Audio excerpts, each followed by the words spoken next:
Welcome to the Undisputed podcast. I'm your host, Jenny Taft. This podcast is a condensed version of today's episode of Undisputed, handpicked with the best segments and discussions. Skip, Shannon, let's go. Welcome to Undisputed, live from Los Angeles. I'm Jenny Taft here with Skip Bayless and Shannon Sharp. Happy Monday, guys. Happy Monday. What? What? What's the egomaniac doing? Do you like the Look, I'm on camera in my salmon. I thought you would laugh like, but Skip go really like this today. I'm glad you have that on today because you're in so much trouble. You need something to distract our audience. You just did it. Way to go. What am I in trouble for? I like it. How you doing? It reminds me of my days in Boston. You like, what? Shannon Jen. On that thing again, Skip. What'd you guys do this weekend? I don't know what Jenny did. Too busy. Too much to watch. What Jenny did. We have so much to talk about today. We have football. We also have actor John David Washington is here, but I feel like we got to start this with Tiger because that was pretty special to watch. Yesterday, he was amazing in the final round of the PGA Championship. Tiger had the lowest score on a Sunday in a major in his career, shooting a 64. Finished in second place at 14 under and even closed it with a birdie and a fist pump on 18. Oh, and by the way, Brooks Koepka actually won the championship with Tiger 2 shots back. Let's take a listen to Tiger after his round yesterday. I didn't know how many tournaments I'd play this year or if I'd even play. And so each tournament brought about its own challenges. And I didn't know what the number was going to be this year. I didn't know how I was going to play. And so at the beginning of the year, if you said, I would have a legit chance to win the last 2 major championships, with what swing? I didn't have a swing at the time. I had no speed. I didn't have a golf swing. I didn't have, my short game wasn't quite there yet. My putting was okay, but I hadn't played in 2 years, and so it's been a hell of a process this year. But I'm in uncharted territory because no one's ever had a fused spine hitting it like I'm hitting it.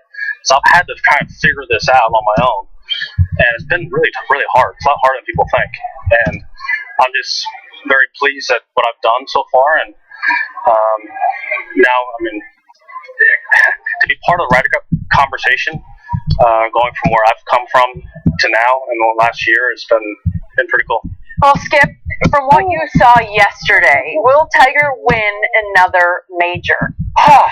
Allow me to remind everyone, it has been 10 years and 2 months since Tiger Woods won his last major championship. And since then, he has had not 1, 2, 3, he's had 4 back surgeries, including spinal fusion that we just heard him refer to, and that was only a year and 4 months ago.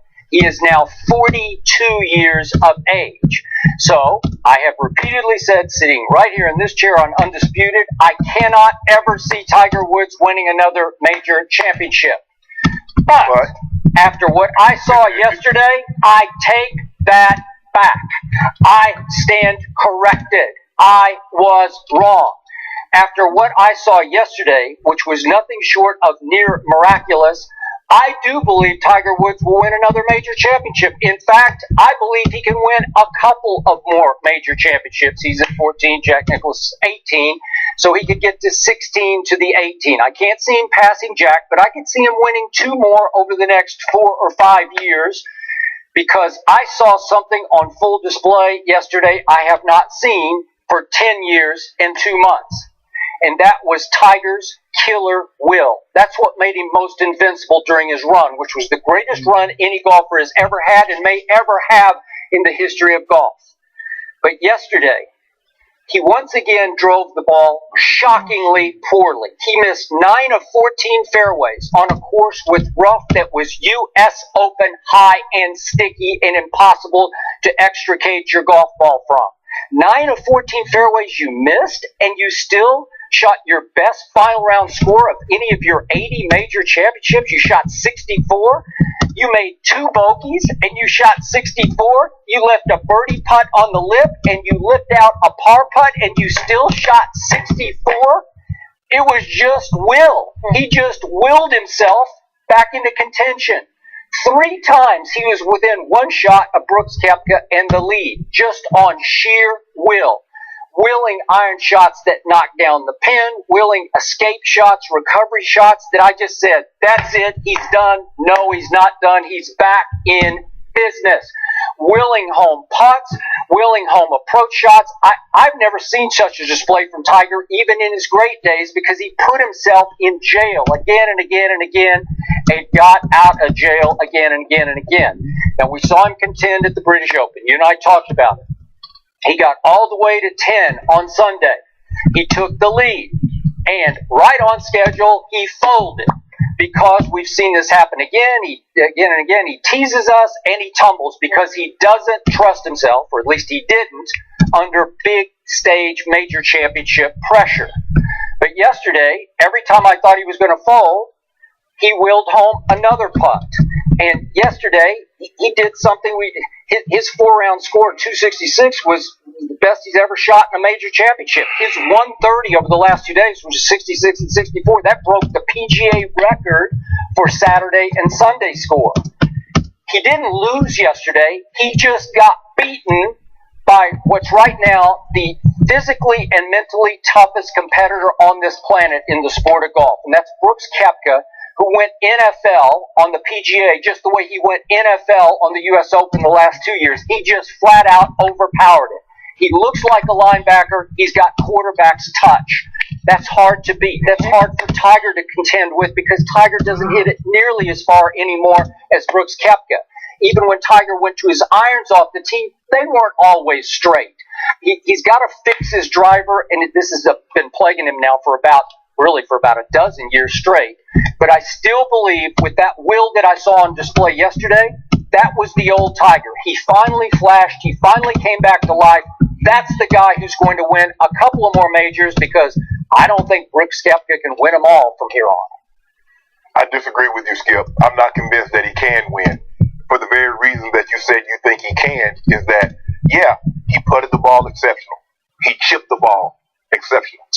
But what has let him down over the past decade, Skip? That driver. When he needed it, you said on the British Open, had the lead on the back nine. And what did he do? Ping!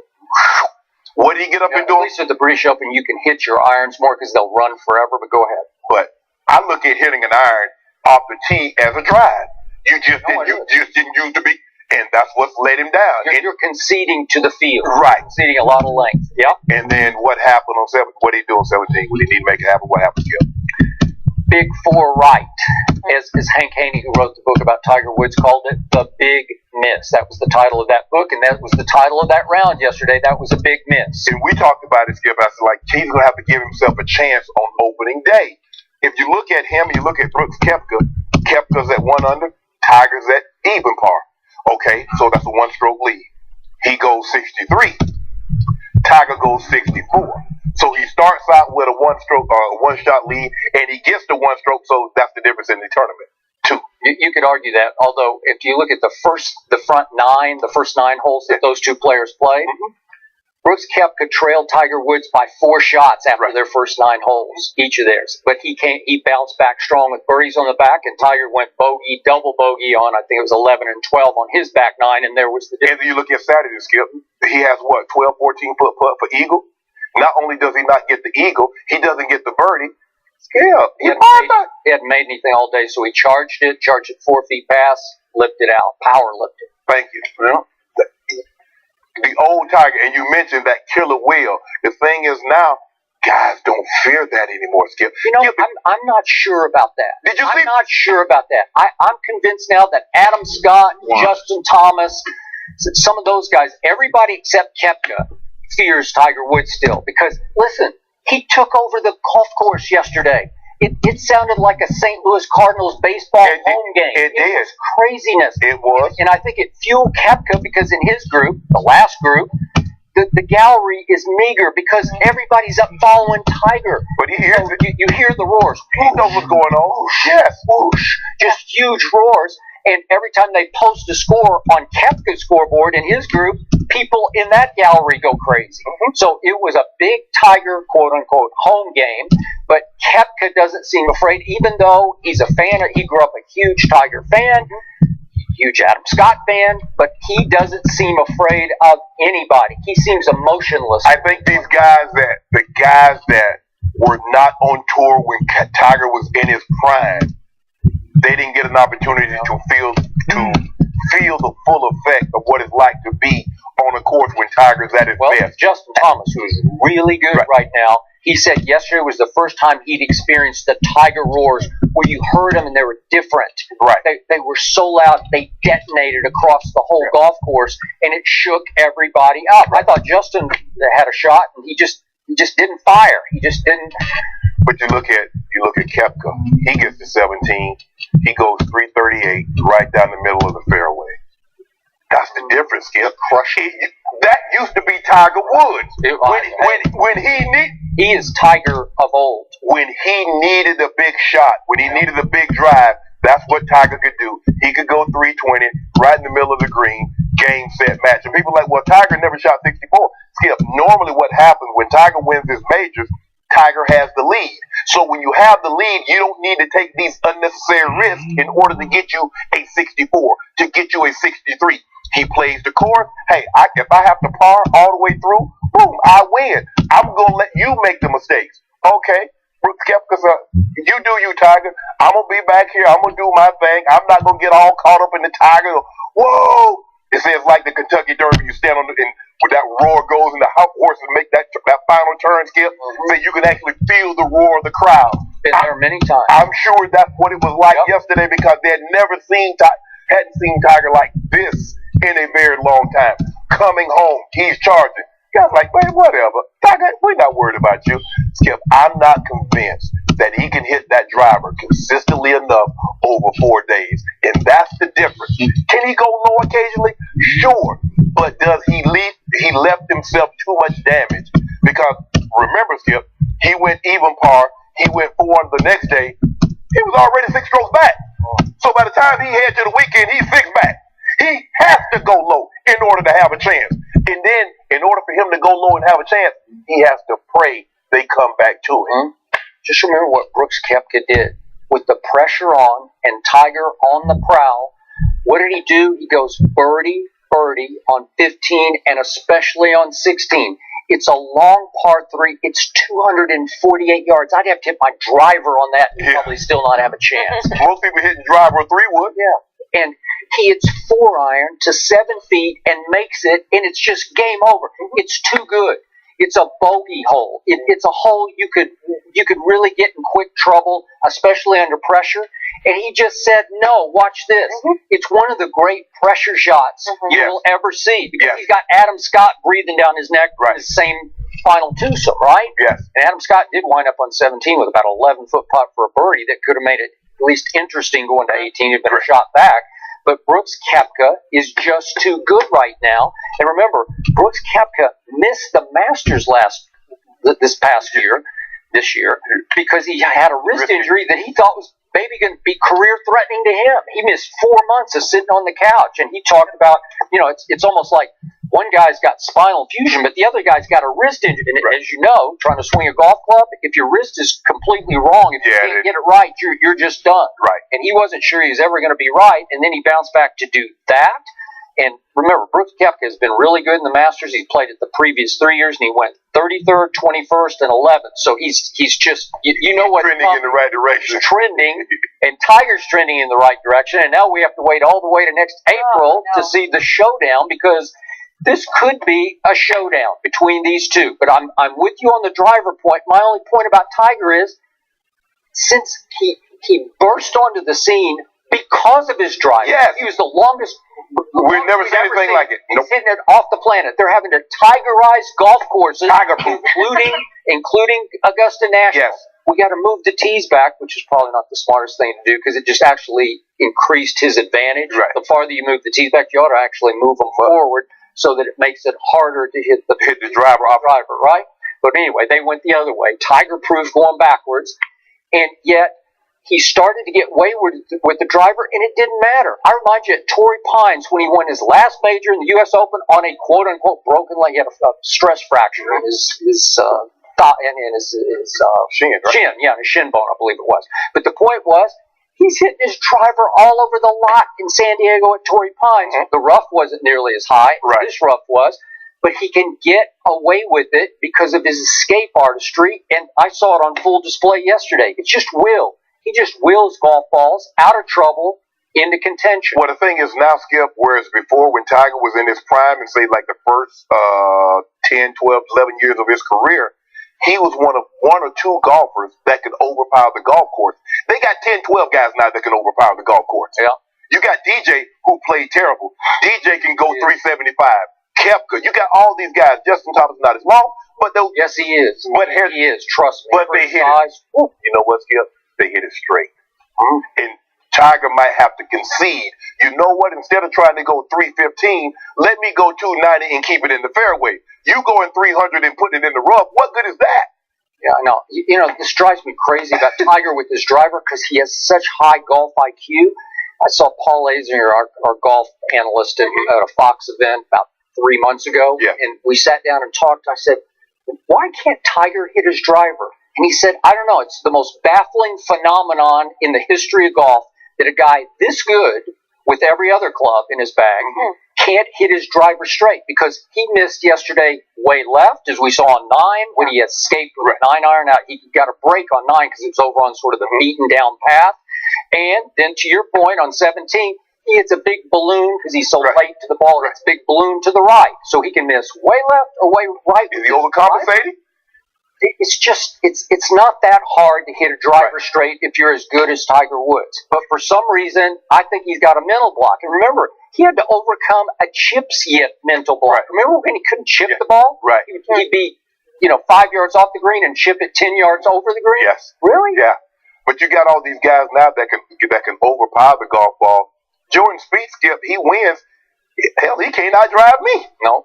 And I don't know about that. Well, I mean, he can't outdrive my man. I don't know where mine's going to go. I mean, he knows exactly where his is going to go. But I would like to set up a long dry contest between you and Jordan Spieth, because my money would be on Spieth. You bet against your boy. Just on technique.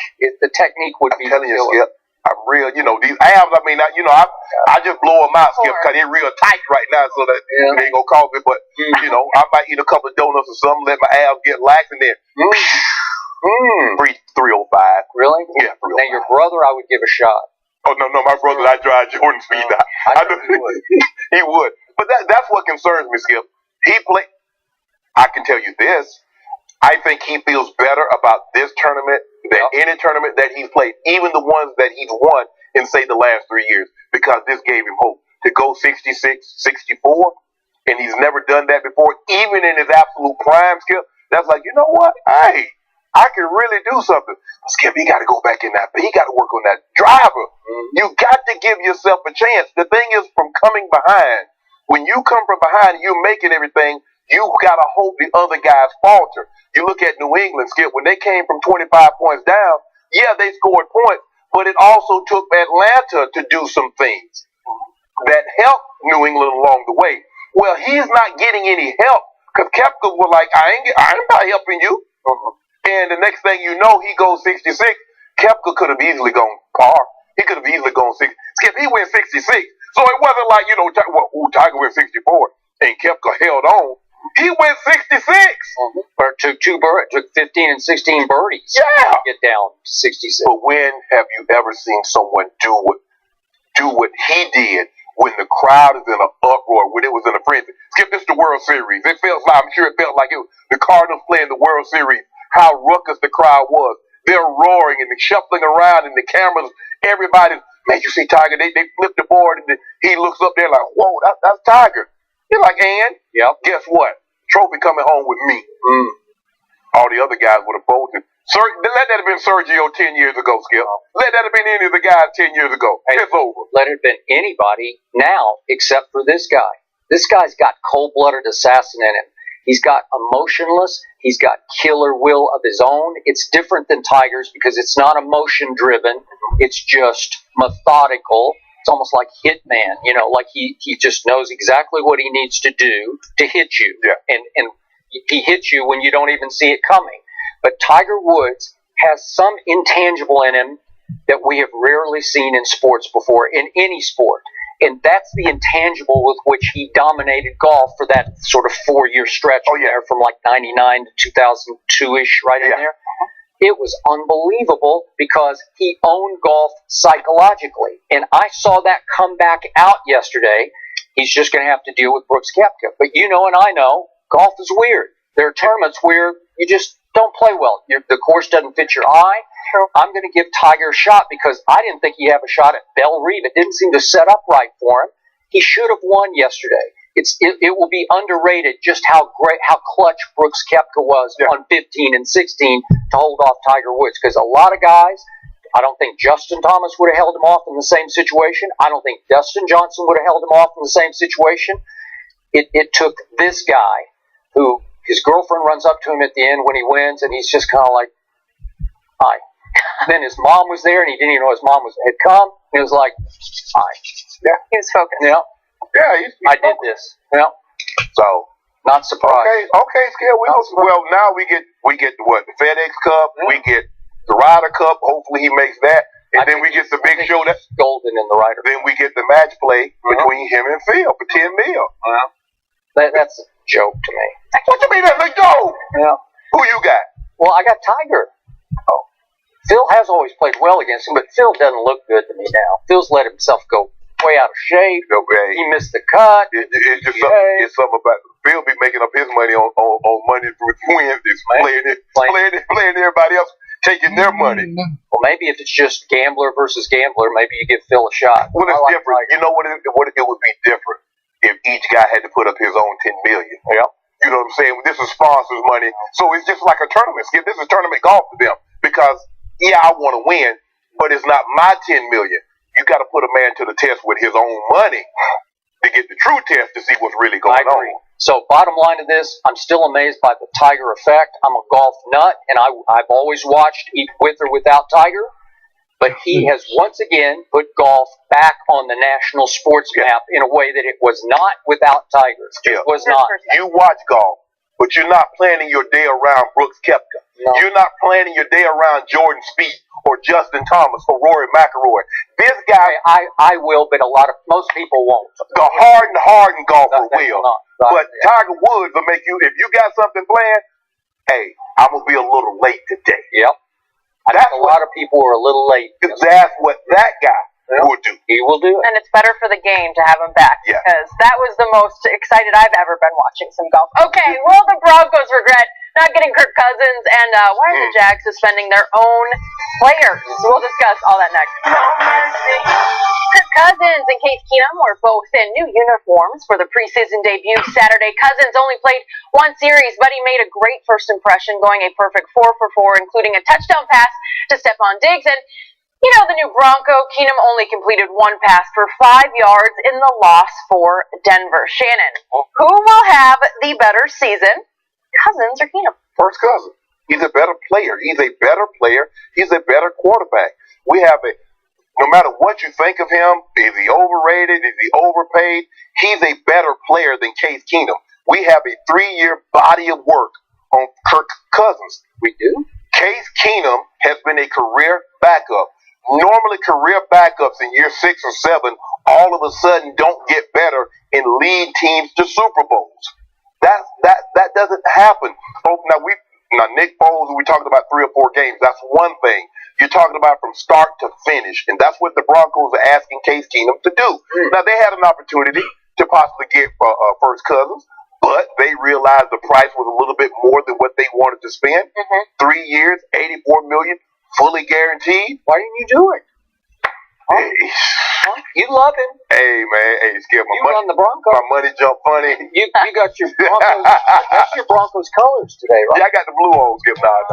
The Kirk was going to cost a little bit more than we cared to spend at that point in time. Yeah. The bigger problem is, there are some concerns for Keenum, but the backup Paxton Lynch. Skip, at this point in time, hell, I'll take a former Attorney General Loretta Lynch to play backup quarterback over Paxton Lynch. Boy, now that was a reach. Skip, at some point in time, we got to come to the realization he can't play. He just can't play. Dude can't play dead in a horror movie, Jenny. Who picked him? I don't know who picked it, Skip. That is. I don't know who picked it. I think You try to get me in trouble. Skip, I used to go to Denver, go to this certain restaurant and eat. You trying to revoke my meal privilege. I'm going to revoke your parking pass. That's what I'm going to get. I'm after that parking pass. John. You're going to have to pay your way into Mile High. Look, he missed on Brock, missed on Paxton. I'd say. I mean, where do you put Trevor Siemian in there? He was a 7th round draft pick. Right. Skip, he's a great backup. You look at him when he came in after first cousin, he was dealing. But when you ask him to 3 or 4 games, Trevor Siemian's your guy. Till the starter comes back, he's your guy. But you're not asking him to win on a long-term basis. But back to our original, Kirk Cousins is a better player. Skip, now, Pro Football Focus or was it Bleacher Report say they had the #1 receiving corps. So now you factor that in with Dalvin Cook. Let me tell you how good Dalvin Cook was. Before he got hurt, he was going to be Offensive Rookie of the Year. He was. Not having Kamara. Now Kamara came on like gangbusters. It would have been close. It would have been close. But now you get Cook back, who can do a lot of the things that Kamara could do. I thought Latavius Murray looked pretty good. Latavius Murray can run the ball. So you look at Thielen, you look at Diggs, you look at Kyle Rudolph, you look at Cook, you look at Murray. The question is, can that offensive line hold up? That's going to be defensively. Skip, they loaded. They can come get you. The Rams defense can come get you. The Eagles defense can come get you. They also have offense that can put points on the board. So when you look at it, say 8 of the top 10, 10 of the top 12 teams reside in the NFC. The one thing you don't, and most of these can come get your quarterback. So can Kirk get the job done? Sure.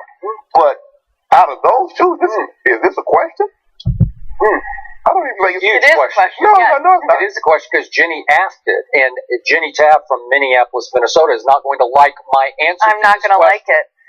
Because I'm going to completely throw out everything I saw on Saturday night. Kirk Cousins has been, for the last 5 years, the biggest tease in all of sports. An even bigger tease than Tiger Woods because Kirk Cousins can't really back it up when he needs to. Kirk Cousins is now the most overpaid quarterback in the history of pro football.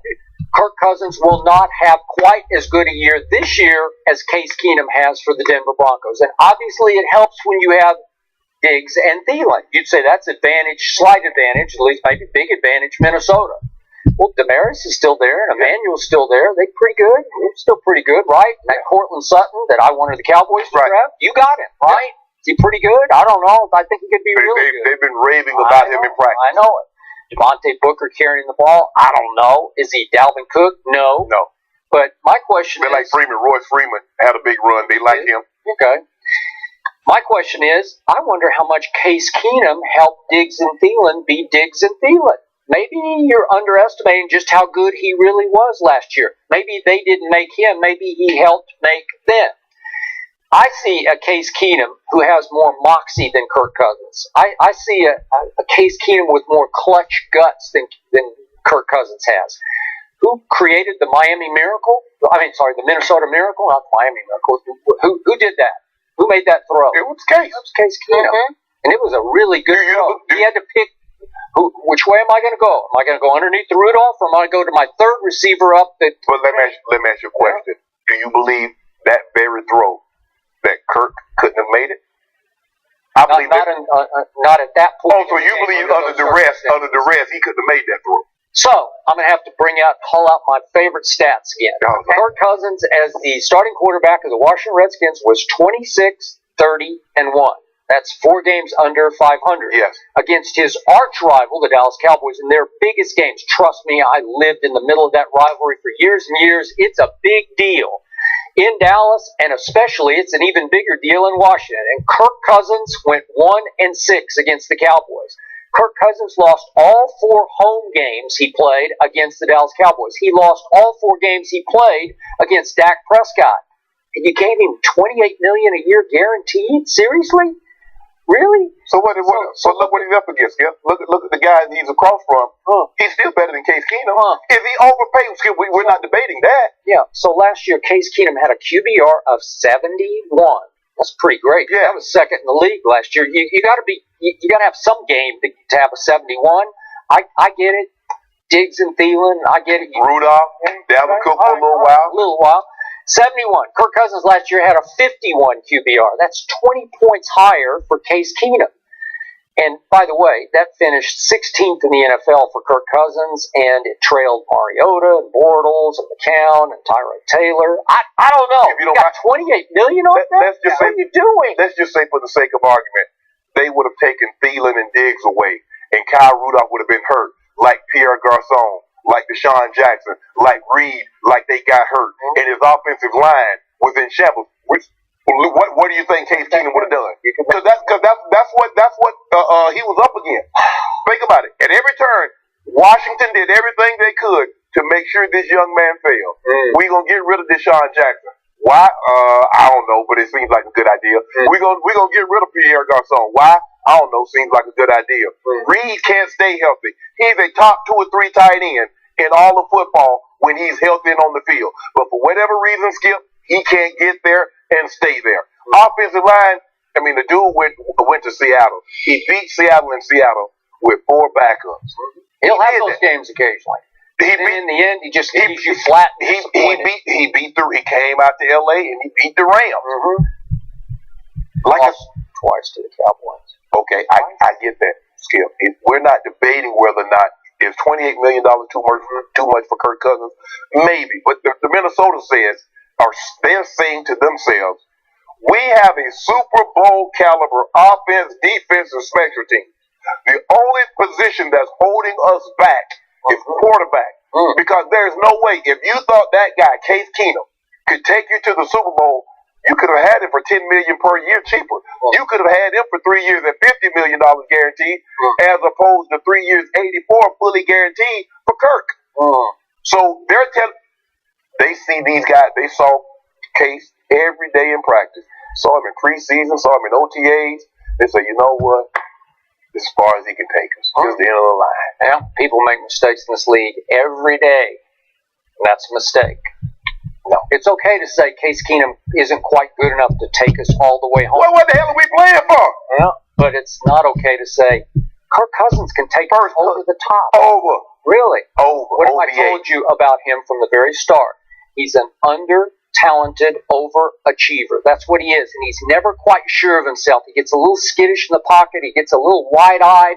The higher the stakes, the more likely he is to make mistakes. He is a mistake maker. Case Keenum is a play maker. He'll make occasional mistakes, but he makes more plays than mistakes. Kirk can throw it. He can wing it, man. Yeah. And then when you least expect it, he just implodes. They have to be the favorite. Skip, they're loaded. Look at that defense. They're loaded. They're loaded. It all comes down to the quarterback. Yes. Nobody in the National Football League has more pressure on him this year than that guy. I'll agree. Kirk Cousins. Well, he's Kirk Cousins. Just a quick little mistake there. First of all, no. He has the most pressure for the next 3 years because all this team is really tied up. Everybody on defense is signed for an extended period of time. They tied up Diggs. Rudolph is still in the contract. Thielen. So, no. He's just not under pressure this year. Oh, as long as he's there, because they got all these other guys tied up.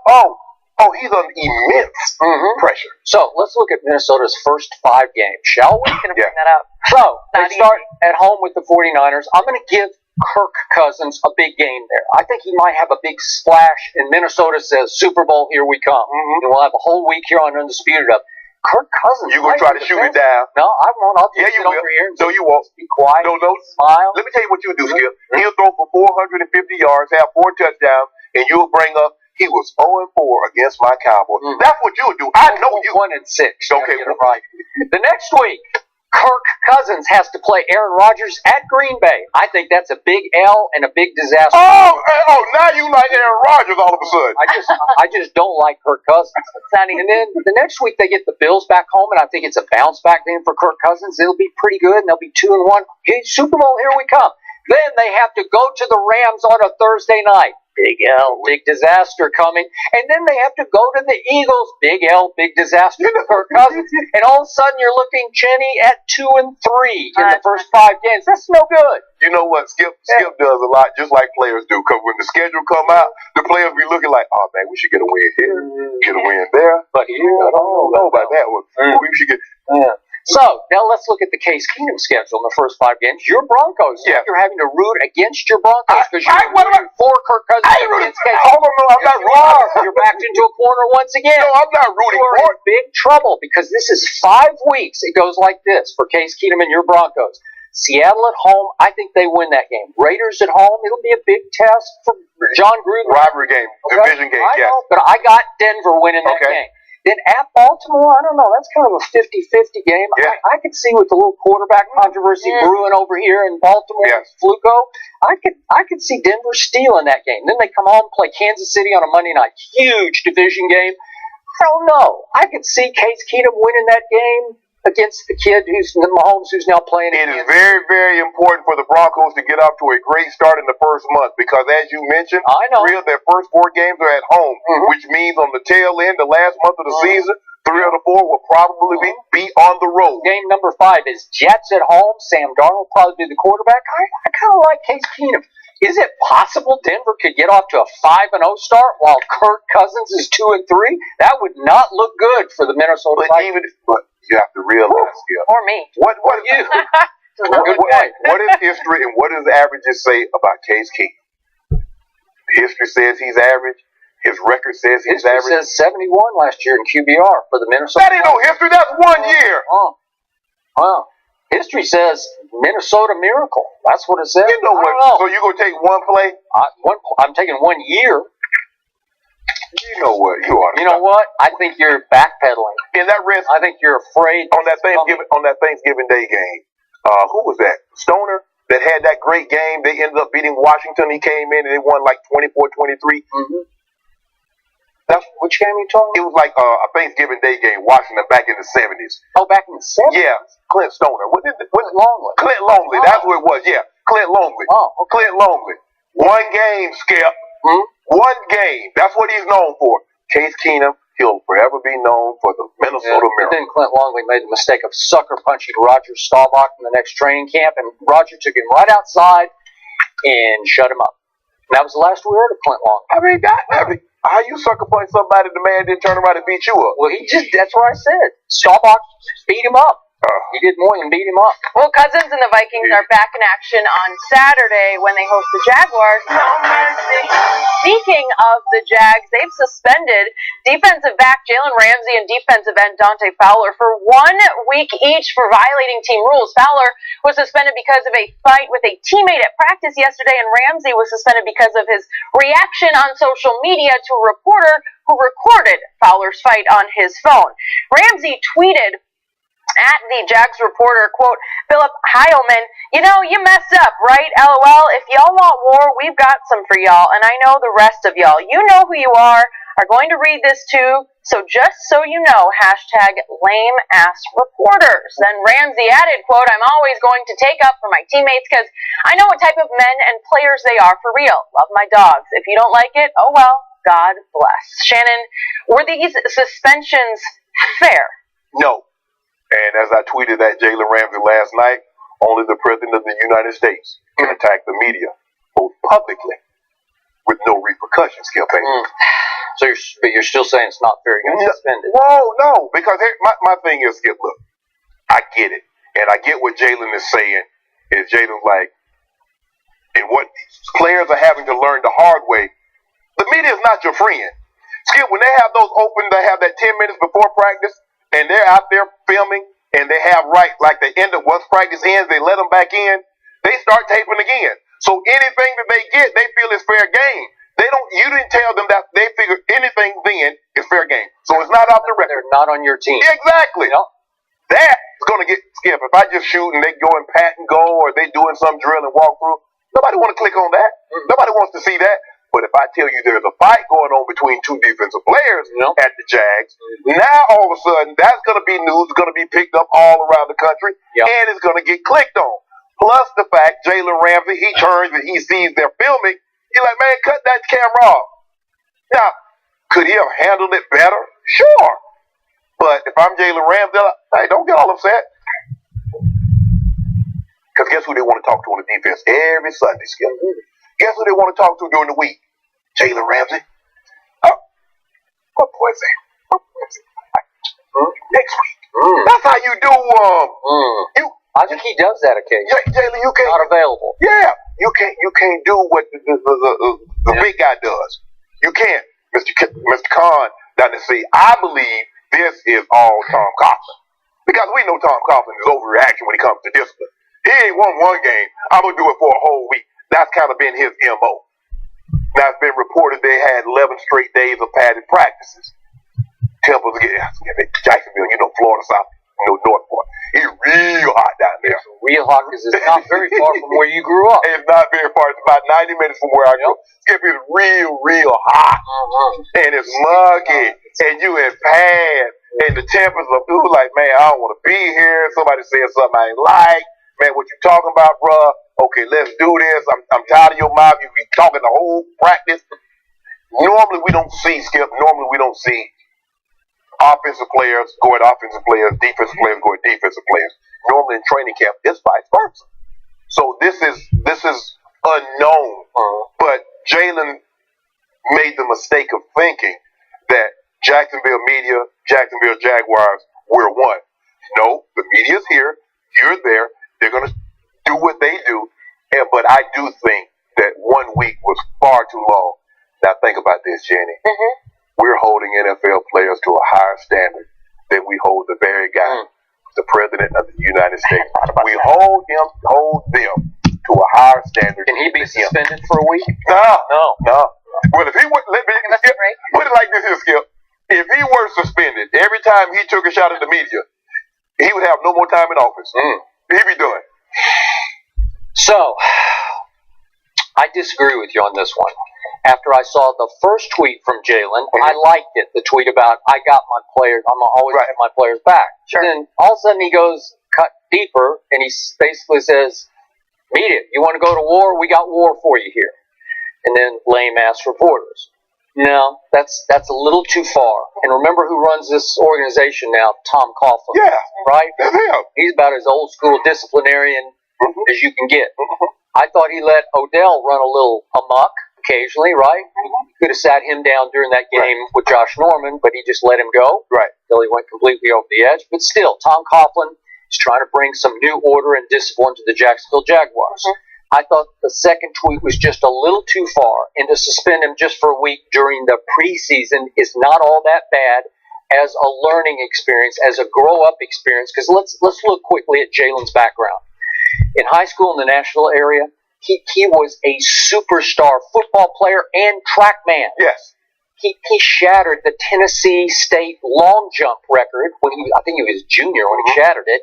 But he also threw the shot, and he ran the 100, 200, and the 400. You know from your track days, that's a lot of stuff, right? That's exceptional. That's exceptional. He was a 5-star recruit, and he was the first cornerback, true freshman cornerback at Florida State to start every game since time. Deion Sanders.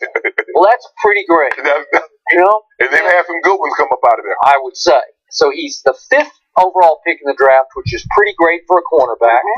And his second year in the league, he not only makes the Pro Bowl, last year he made first team All-Pro. That's big time. Yes. So they need him to be a maturing leader of this football team. So I thought it was time just to send a little message, and I think this is a little message. It's not like he's going to miss a real game. Just call him in and say, Jalen, we can't have that. Because when we see attacks on the media, the media is the enemy of the state. Yeah. Now, lame ass media or enemy of the people? Now, which is worse?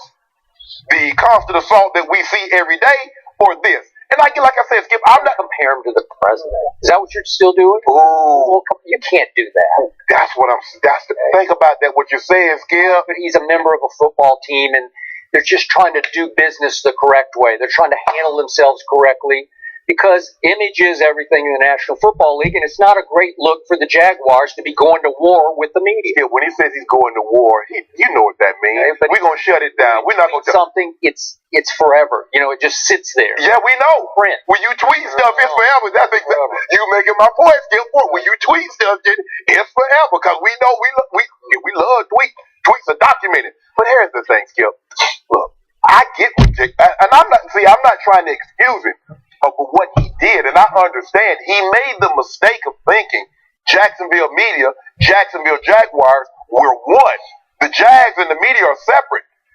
They get this 10-minute footage before they get anything once practice is open. They feel it's fair game. It's kind of like you having a conversation.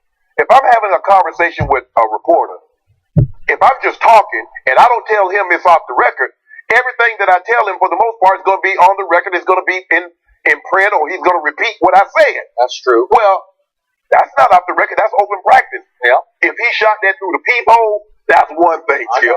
But that wasn't shot through a peephole. That was at an open practice. And like I said, Jalen, just talking up as a lesson. You realize Jalen's had issues going back and forth with not only this reporter, but the whole Jacksonville media for 2 years now. And the same reporter had tweeted earlier, and Jalen took exception with it, that he got beaten in a camp drill by DJ Chark, the rookie from LSU. It happened. And Jalen was not happy that he tweeted about it and tried to disclaim it a little bit. Well, you don't... Well, you're not, first of all, you're not supposed to be tweeting about stuff like that as a reporter. What you see, I mean, that... But if it's open? Camp practices are open. If it's open, when I covered the Cowboys, you just went to the whole workout. But you know what, Jalen? Trust me. You played that position. I don't care how great you are. You're going to get beat in practice. You're going to get beat in the game. It's okay. You can't become so sensitive that everything that the media tweets, you have to try and refute. Just go out there, because at the end of the day, you know you one of the top 2 or 3 corners in all of football. Yeah. Don't get so caught up. That guy's in the NFL too for a reason, Skip. They didn't just grab the guy off the street and say, let me see you run around against Jalen Ramsey. That guy can play. There's a reason he's there. I didn't really get to see him play at LSU very much because they didn't have anybody who could throw. Exactly. But that's my point. And people get so caught up, oh, he beat such and such.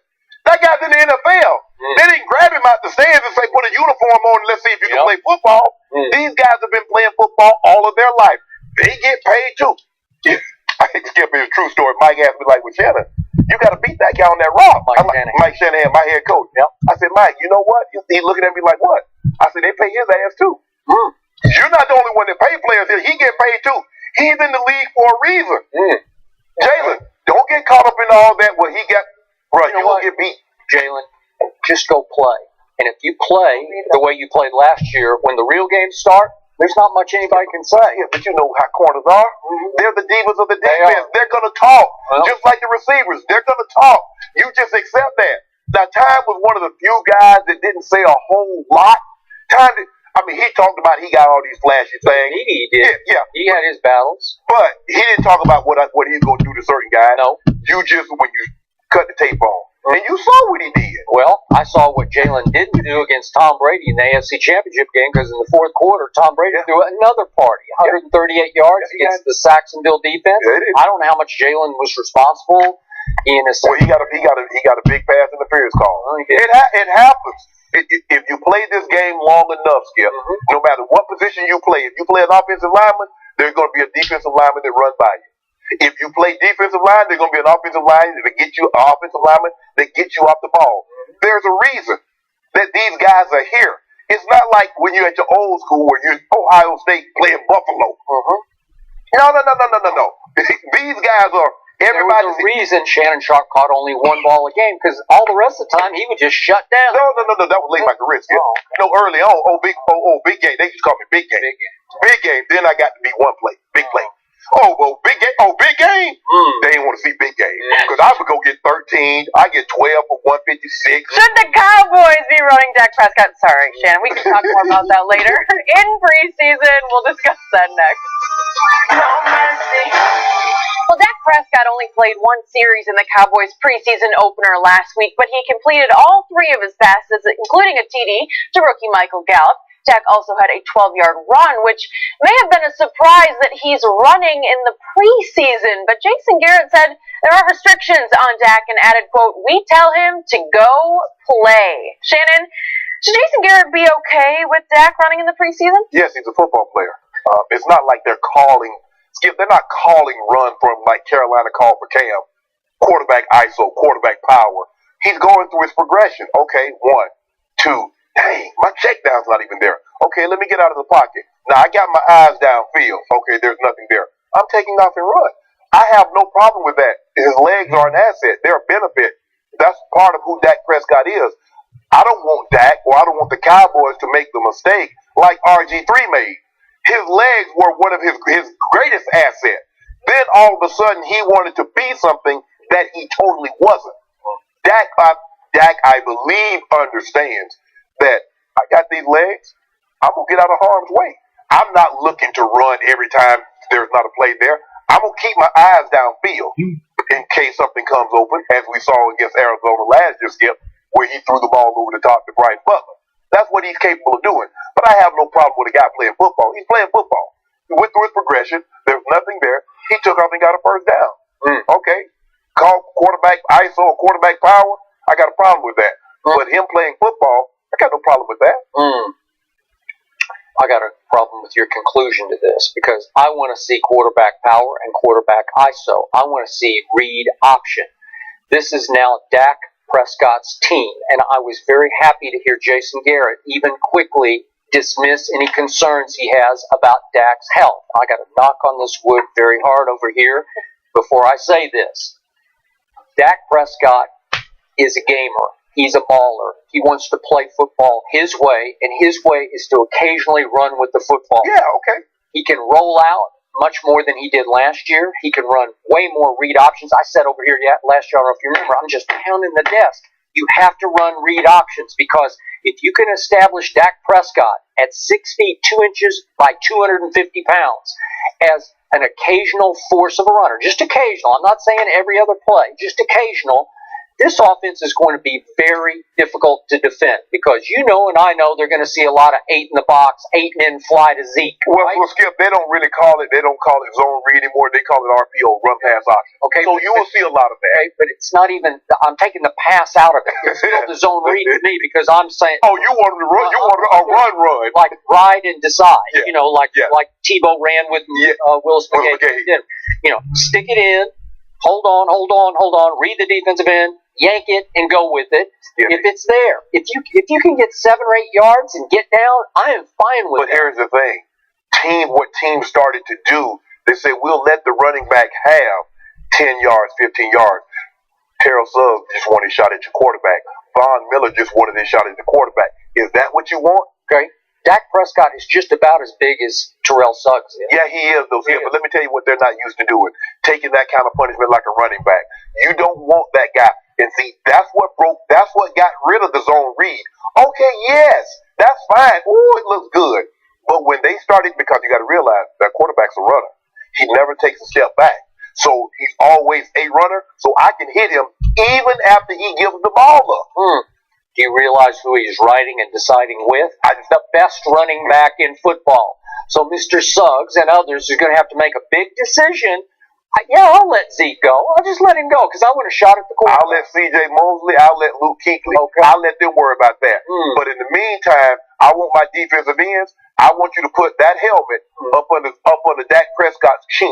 That's what I want you to do. Because remember, Skip, I want Dak to put his helmet up under Terrell. Okay. You see how that works out. Well, I'll see how it works out. He's 250 pounds and he is solid. Skip, I understand that. Gotta knock on wood. But quarterbacks are not built to take that kind of punishment down in and down out. I gotta tell you, this man is big and strong and has underrated acceleration because it's effortless acceleration. I'm not saying he's a blazer. He's not RG3. He's not Lamar Jackson. He's not those guys.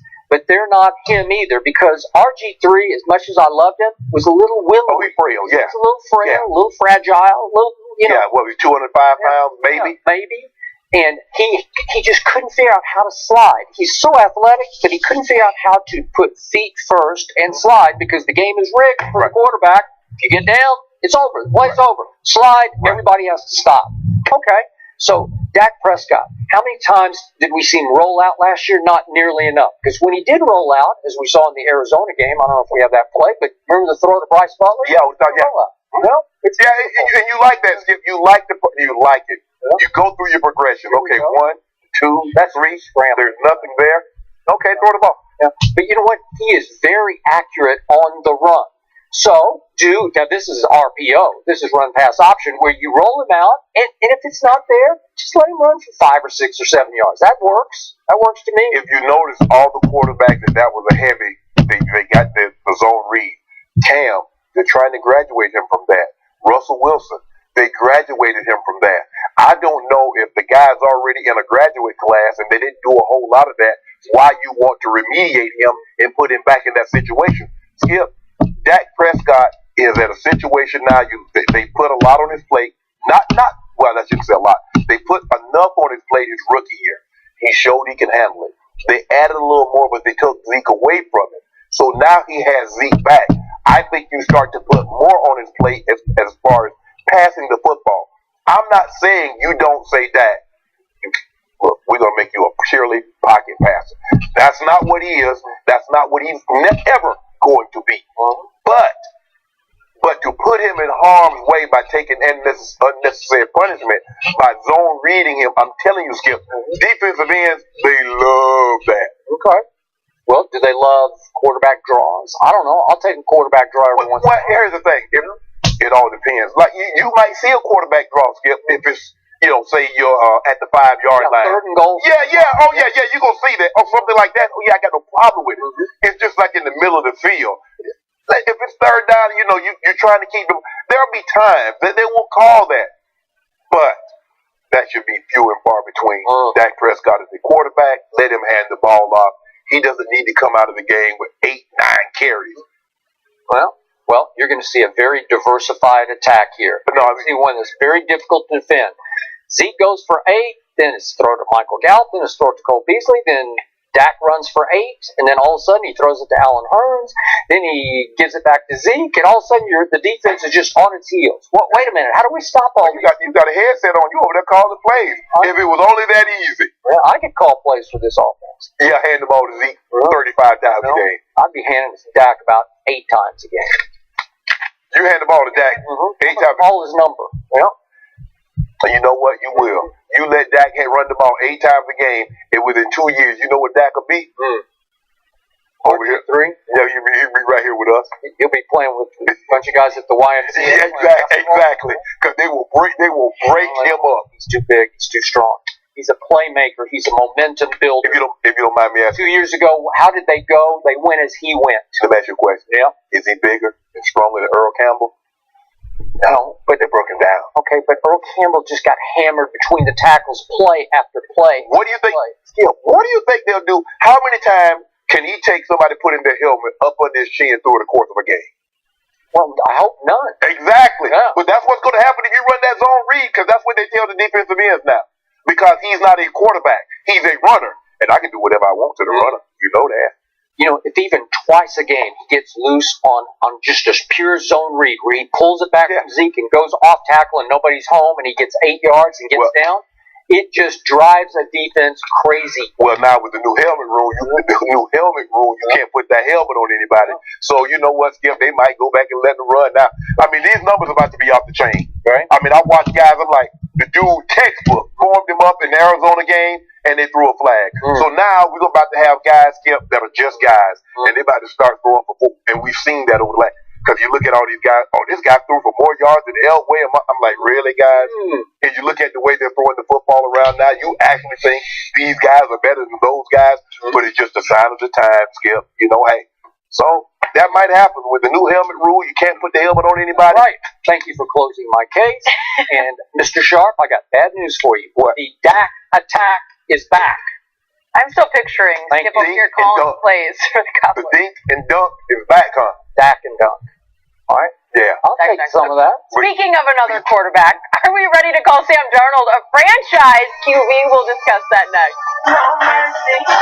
August 23rd on Fox, number one pick Baker Mayfield takes on the defending champion Philadelphia Eagles in a preseason showdown. It's the Eagles and Browns, August 23rd at 8 Eastern on Fox, or stream all the action live on the Fox Sports app.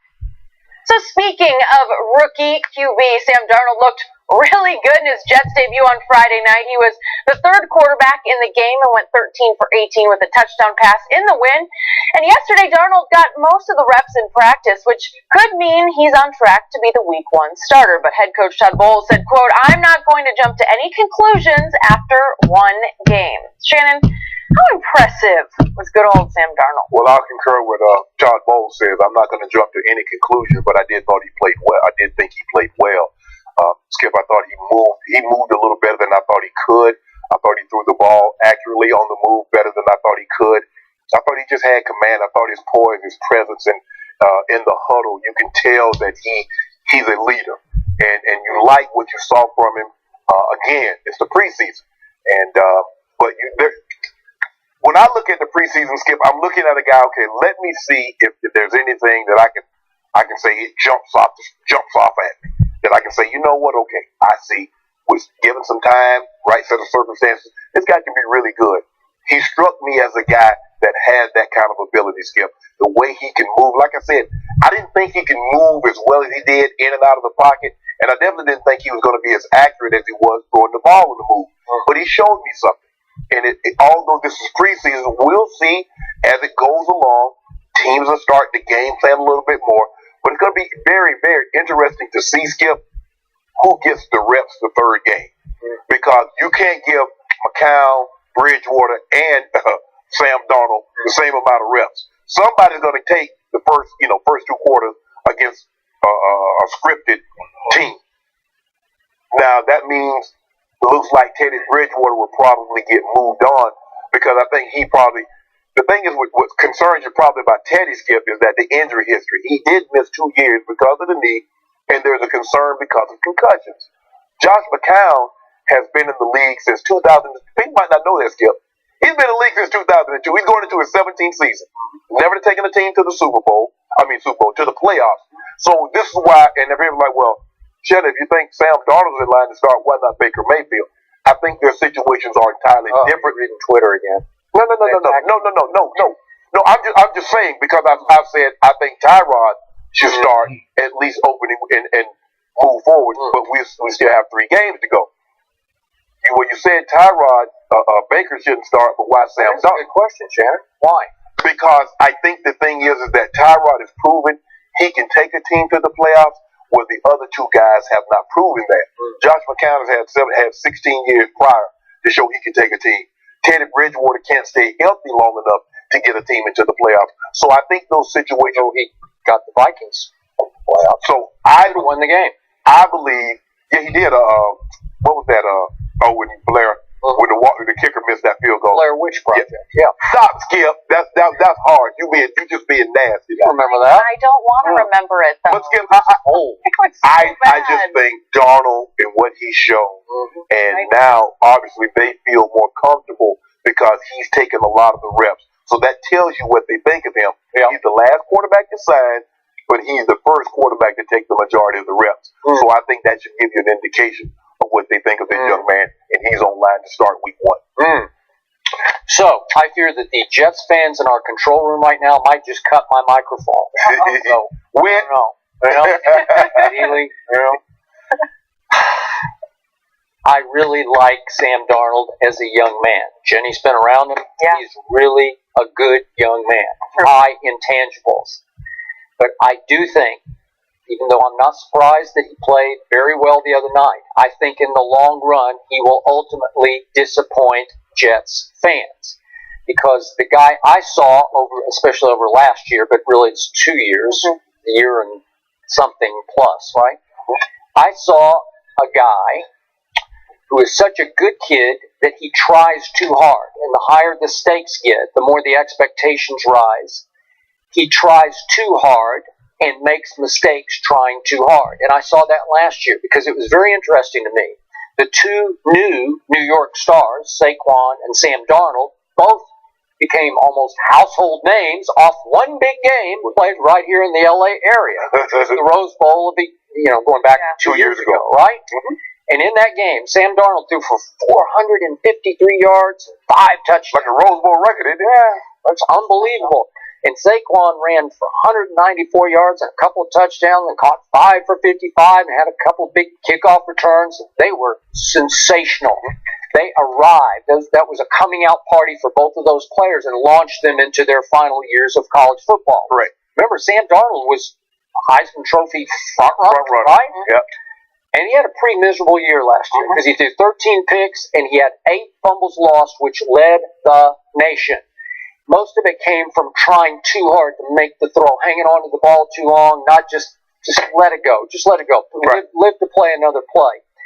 And his QBR wound up 38th in the nation, which is pretty terrible for his status. Not good, yeah. And Baker Mayfield, of course, led the nation in QBR.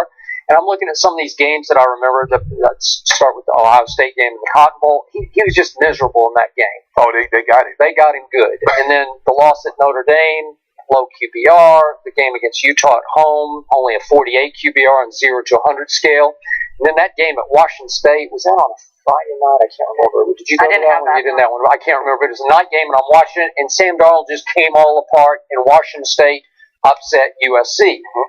Well, I fear that's going to be his pattern because if he is the starter on day one, for the Jets, which would be fine. I don't have any problem with that. I just think he's one of those try-hard guys who gets a little panicky and a little over-anxious, and it'll be hard for him to grow into some poise that I didn't see from him in college. Well, to agree with you, normally guys that have habits of turning the football over in college, they bring that with them to the NFL. Jameis Winston still has not figured how not to turn the football over in the worst opportune of times. And you know what? I was a big Jameis fan coming out, or not huge, but I thought he should have been the first overall pick. Right. I seconded that emotion, and you know what? I'm about to give up on that one because history is repeating. He turns the ball over. It's going to be very interesting to see another guy skip, not to go too far off the topic, Deshaun Watson. He had a lot of turnovers in the last 2 years, especially that last year. He had 8 in 5 games. So it's going to be very, very interesting to see if he can take care of the football. But I think, given what we know now with the way he played, and like I said, clearly Todd Bowles is not heeding his own advice because he says he's not going to put too much into one game. Yet after that game, he's taking the majority of the reps with the one. So clearly he's putting more into the game than you and I would have put into the game because it's still a preseason. You want to see some things, but just stay on course. There's an opportunity. There's another game coming up, Thursday or Friday this week. You get another opportunity to take a look at it. You can always, you know what? Hey, let Josh McCown or whomever's going to start, let them go 2 or 3 series. Okay, Sam, you take it from here. So you will get an opportunity to see. But the third game, for me, will be the telltale in who's going to be week 1 starter. This kid, Sam Darnold, is the number 1 candidate to get wrecked this year if they throw him into the fire too quickly because he gets so down on himself so quickly that I'm not sure he could bounce back. Again, I know they need to give their fans some hope and something new and fresh to root for, but you got to be careful because the team around him will not be great. Right. I don't know what they're going to be. I don't think they're going to be very good. The thing is, Skip, they traded up 3 spots to move up into a position to take a quarterback. Now, I think they're very, very happy with Sam Darnold, but they thought, okay, Cleveland's going to possibly take a quarterback. So if they don't take Darnold, we might still be in play. But the Giants could have easily taken a quarterback and not batted an eye. Then what do? So I think they got Teddy Bridgewater as far as insurance because if Baker Mayfield and Sam Darnold are gone, now what do? Are we going to take Josh? Are we going to really take Josh Allen here? I don't really think they were sold on Josh Rosen. I don't think they were. They could have been, Skip. And so I think Teddy Bridgewater was an insurance plan if they didn't get one of the 2 guys that they wanted because they only could move up to 3rd. Yeah. So clearly you were sold on just about all of them, right? You had to be sold on a bunch of guys or you can't risk it. Right. So I think once Darnold fell in there, they're like, Okay, thank you. I think they were happy with that. Absolutely. But like I said, I mean, Coach Todd Bowles says, I'm not going to get all carried away after one game. But come Sunday, he's taking the majority of the reps with the first team. So clearly, Skip, he got excited about one game. He's got a good head on his shoulders, though. I think that you bring up the mistakes he made, those turnovers, but his supporting cast, there was injuries. I mean, there's a lot more that was going on with that team. Well, that supporting cast right there, what he got right now. I think he may miss USC pretty soon. Oh, no. Yeah. Thanks for listening to the Undisputed Podcast. I'm Jenny Taft. Join us again at the same time tomorrow morning, 9:30 Eastern. We'll see you then.